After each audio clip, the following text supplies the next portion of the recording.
আসসালামু আলাইকুম এভরিওয়ান, সবাই কেমন আছেন? আমি আল্লাহর রহমতে অনেক ভালো আছি। Begum kitchen and lifestyle channel থেকে আপনাদের সবাইকে জানাচ্ছি অগ্রিম ঈদ মোবারক। ঈদ স্পেশাল একটি রেসিপি নিয়ে আজকে আমি হাজির হয়ে গেছি। এটা হচ্ছে ক্রিম ছাড়া কিভাবে নবাবী সেমাই তৈরি করতে হয় তারই রেসিপি আপনাদের সাথে আজকে শেয়ার করব। নবাবী সেমাই অনেকেই অনেক ঝামেলার মনে করেন। এই রেসিপি দিয়ে খুব সহজে খুব অল্প উপকরণে এবং ক্রিম ছাড়াই আপনারা নবাবী সেমাই তৈরি করে নিতে পারবেন।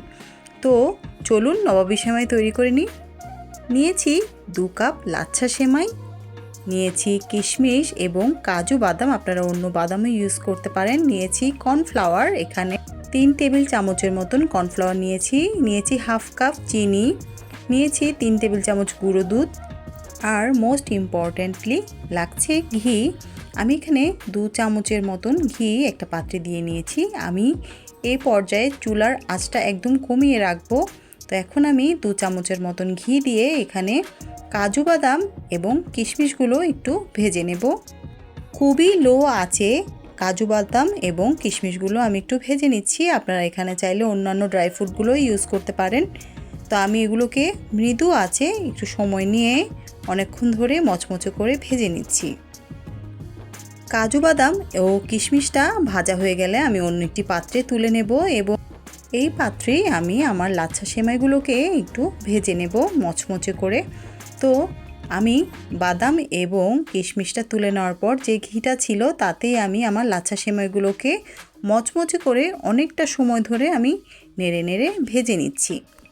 এই পর্যায়ে আমি চুলার আঁচটা একদম লোতে রেখে মচমচে করে আমার লাচ্ছা সেমাইটাকে অনেকক্ষণ সময় ধরে ভেজে নেব। আমি প্রথমেই লাচ্ছা সেমাইগুলোকে হাত দিয়ে ভেঙে গুঁড়ো করে দিয়েছিলাম। তো এখন খুব ভালো করে অল্প আঁচে আমি মচমচে করে সেমাইটাকে ভেজে নিচ্ছি। এর মধ্যে আমি অ্যাড করব 3 চামচ চিনি। এবার এই চিনিটা সহই লাচ্ছা সেমাইটাকে আরও বেশ কিছুক্ষণ আমি লালচে করে ভেজে নেব। এতে আমি অ্যাড করব 3 চামচের মতন গুঁড়ো দুধ, এতে করে ফ্লেভারটা খুব ভালো আসে। এই গুঁড়ো দুধটা দিয়েও আমি আরও বেশ কিছুক্ষণ সময় নিয়ে মচমচে করে সেমাইটাকে ভেজে নিচ্ছি। গুঁড়ো দুধ ও চিনি দিয়ে আমি লাচ্ছা সেমাইটাকে অনেকক্ষণ সময় ধরে ভেজে নিয়েছি। আমার সেমাই ভাজা কমপ্লিট হয়ে গেছে। তো এখন আমি পরবর্তী স্টেপে চলে যাচ্ছি। যে পাত্রে আমি সেমাইটা ভেজেছিলাম আমি সেই পাত্রে রাখিনি, অন্য একটি পাত্রে আমি সেমাইগুলোকে তুলে নিয়েছি। এতে করে বেশি লালচে হয়ে যাবে না। তো আমি এই যে দেখুন আমি সেমাইগুলোকে এই পর্যায়ে করে ভেজে নিয়েছি। এখন আমি অন্য একটি পাত্রে দিয়ে দিচ্ছি 250 গ্রাম লিকুইড দুধ। এই দুধটাকে আমি বেশ কিছুক্ষণ একটু জাল করে নেব। এর মধ্যে আমি অ্যাড করছি হাফ কাপের মতন চিনি, অ্যাড করছি 3 চামচের মতন গুঁড়ো দুধ দিলে ফ্লেভারটা খুব ভালো আসবে। এখন খুব ভালো করে আমি এই দুধের সাথে চিনিটাকে গলিয়ে নিচ্ছি এবং চিনি এবং গুঁড়ো দুধ ভালো করে এই লিকুইড দুধের সাথে মিক্স করে নিচ্ছি। আপনারা চাইলে এখানে ভ্যানিলা এসেন্সও ইউজ করতে পারেন, তবে আমি এখানে কোনো এসেন্স ইউজ করছি না। এখানে আমি দিচ্ছি কর্নফ্লাওয়ারকে আমি ঠান্ডা তরল দুধ দিয়ে একটু গলিয়ে নিয়েছি। গলিয়ে নিয়ে এখন আমি এই লিকুইড দুধটার সাথে কর্নফ্লাওয়ারটা অ্যাড করে ফেলবো। গুলিয়ে রাখা কর্নফ্লাওয়ারটা আমি এই লিকুইড দুধের সাথে মিক্স করে খুব ভালো করে নেড়ে নেব এবং একটু জাল করে এই দুধটাকে ঘন করে নিতে হবে।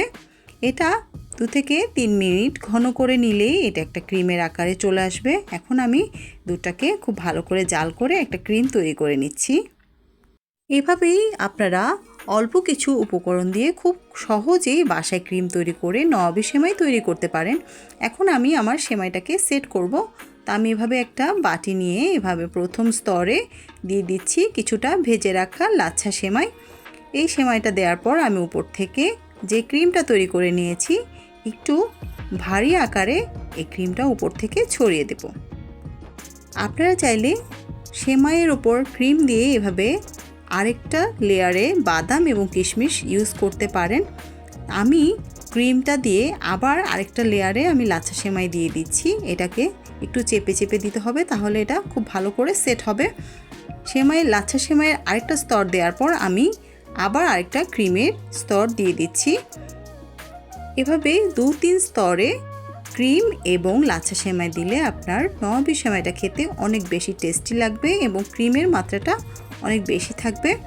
এখন আমি লাচ্ছা সেমাইগুলো দিয়ে পুরোটা সেট করে দিচ্ছি। উপর থেকে সবগুলো লাচ্ছা সেমাই এভাবে দিয়ে সেট করে নেওয়ার পর আমি ভেজে রাখা বাদাম এবং কিশমিশগুলো দিয়ে একটু সাজিয়ে নিচ্ছি। বাদাম এবং কিশমিশ দিয়ে সেট করে নেওয়ার পর এটাকে আমি 2 থেকে 3 ঘন্টা নর্মাল ফ্রিজে রাখবো, তাহলেই আমার নবাবী সেমাইটা সেট হয়ে যাবে। আমার আজকের ভিডিওটি আপনাদের কাছে কেমন লাগলো আশা করছি জানাবেন। সবাই অনেক বেশি ভালো থাকবেন, সুস্থ থাকবেন, আমার জন্য দোয়া করবেন। আর সবার ঈদ অনেক ভালো কাটুক, আনন্দে কাটুক এই প্রত্যাশায় আজকে এই পর্যন্ত। আল্লাহ হাফেজ।